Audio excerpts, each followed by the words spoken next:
So it's almost 2 decades since these guys last released an album, 18 long years, and to be honest, not many people were really expecting a new album, even though there was a lot of talks and a lot of rumors circulating around, even from the band members themselves. You know, a lot of the guys kept hinting that there was gonna be new material in the future, and you know, finally in the last few years it all seemed to point that this was really going to happen. So 18 years, that is the longest gap in between Faith No More albums. So I was really excited when this album was announced, really excited, because you know, it was gonna be a real shame if these guys never released anything again, even though, you know, these guys still kill it live. You know, they have a great performance. I had a chance to see them a couple of times in festivals, and there's a big reason that these guys keep doing all these big festivals around the world, and that is because they're just amazing performers live, and they still sound as great as they ever did. So what about the new record? Well, alright, so the album kicks off with Soul Invictus, the title track, which is a very quiet and subtle track, and it starts off with this piano intro, which makes it rather interesting. I quite like this track, but I don't think it's that special. And then we have tracks like Superhero and Sunny Side Up. Now Superhero has been heard before in festivals. These guys played it live, although I think it had a different name. But yeah, with these two tracks, you feel a bit more at home with what Faith No More is about. There's a lot of reminiscence to the sound of the 90s and all those elements that made them so huge. So I quite like these two tracks. And then we have one of my favorite ones called Separation Anxiety, because it has this very hypnotic, tribally sound to it, in terms of the bass and the drums, and also it has this kind of whispery chorus, which is very unusual, you know. And then I feel like the album loses its momentum a bit.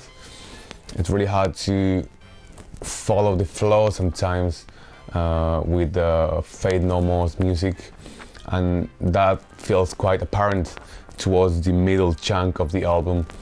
But then again, I think with more listens, repeated listens, everything will fall into place and make sense. Another highlight for me is Count of Shame, which showcases the best of both worlds of Faith No More. You have the more acoustic, mellow side on the intro up to the middle part of the song, and then you have the more, you know, balls to the wall approach towards the end, you know, the more metal, heavier side. That's why I like that track a lot. And then you have this song called Motherfucker, which I think is quite overrated. People heard this song some time ago, before the album was released, and I think there was a lot of hype about it, because it was one of the first new Faith No More tracks, so whatever these guys released, it was gonna be well accepted. I think that is the case. I don't find anything interesting in this track, to be honest. I think it's one of the weakest and most boring ones, so yeah, I don't think I'll listen to it that much.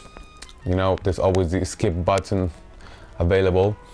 And then we have the next track called Matador, which kind of picks things up, and again, I feel really at home with this track, especially with the chorus. You know, it brings me back to 1992, Angel Dust, and all those glory days of the band.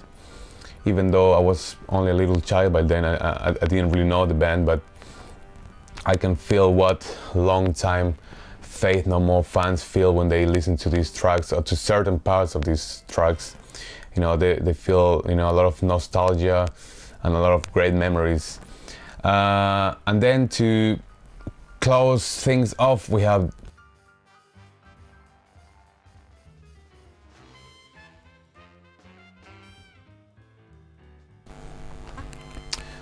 so I'm really happy that Soul Invictus didn't overstay its return. This is an album that people have been wanting to hear for many years. So finally it's here, so let's make the most of it. Let's give credit where credit is due. This might not receive critical acclaim, but it deserves to be listened. It deserves to have a chance to be heard and to be appreciated. So this review left me wondering, is Soul Invictus the real thing? Definitely not. But it is an album that it's rock solid.